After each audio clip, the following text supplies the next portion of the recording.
Mm.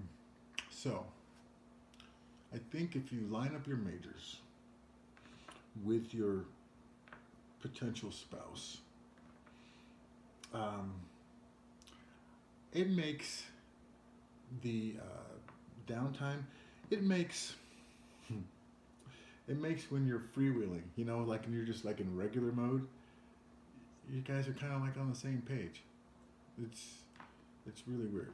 Anyway, I do want to reiterate what we talked about last time, guys, about setting the tone for your relationship because unfortunately it all revolves around setting the tone. And let's say you're not a match. It becomes harder and harder for you to want to try to set the tone because setting a tone isn't easy. Because I'm going to tell you, you're on trial 24/7. There's not a time where you're not on trial. The female puppet skin doesn't work that way. Um, the female puppet skin is always going to want to know, does my man love me?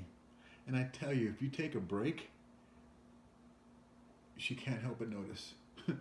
And she can't help but react either because they're reciprocal beings. So this is just a natural phenomenon that's going to take place. So you're going to say, what came first, the chicken or the egg?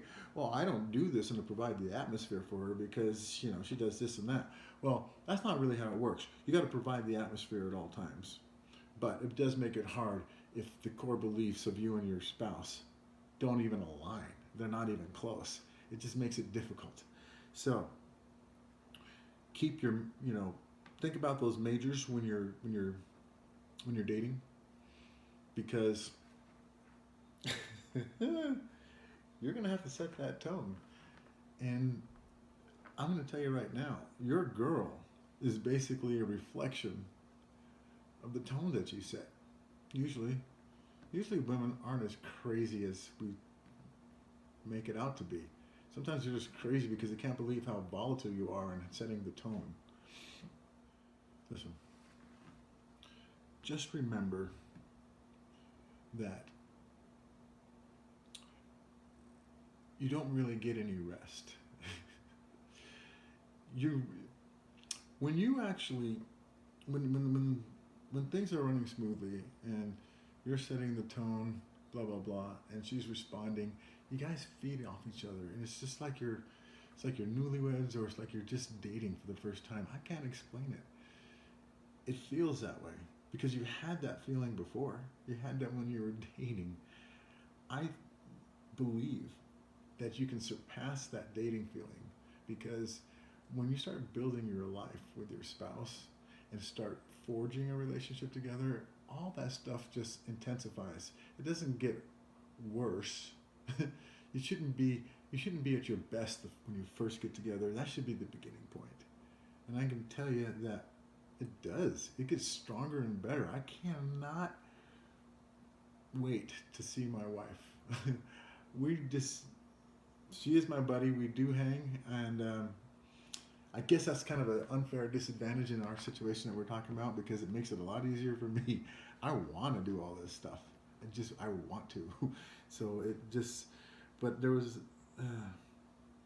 a time in my life where I went through the motions of doing this stuff because I knew what I was supposed to do, and yeah, that made my wife happy. It didn't make me happy. You gotta line up your majors. And my first wife was our majors didn't line up, but we were two good people, and we two good people did for 28 years until she passed away. And I didn't want that. I wanted a match in my majors, and I can tell you it's a different world. I wake up in bliss every day. I don't. Oh my gosh, I can't get enough of that woman. And really, it's I think, because of the way she responds off of me.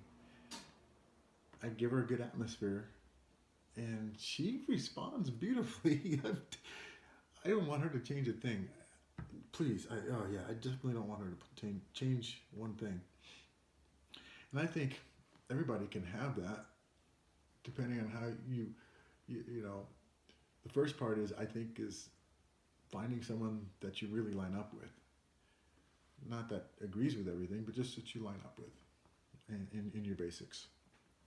And from there, just learning how the relationship works. And when you work within the confines of that, of how it works, it's a beautiful thing. It's probably sickening to most people because it's like, get a room or something. I don't know.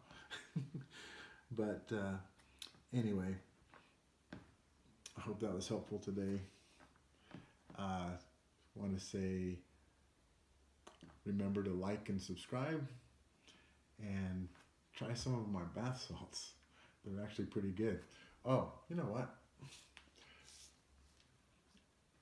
The way this works, you can buy anything on my website and pay the shipping and blah, blah, blah. But if you like some of the stuff that we have and you're using it, become a member and we ship everything for free. Anything you buy is going to be shipped for free. And so when you become a member, like for the bath salts, we send you your jar with your spoon and your first amount. But that's at the refill price. So you just pay the one price every month. We set you up with that, and then each month we send you your refills in these pouches. And that's what your little jar's for. You just keep it filled up with some of the best, yummiest bath soaking crystals you're ever gonna soak in. And remember, one soak a week is all I'm asking. It's just a benefit to you, mind, body, and soul. Until next time, this is Yaman.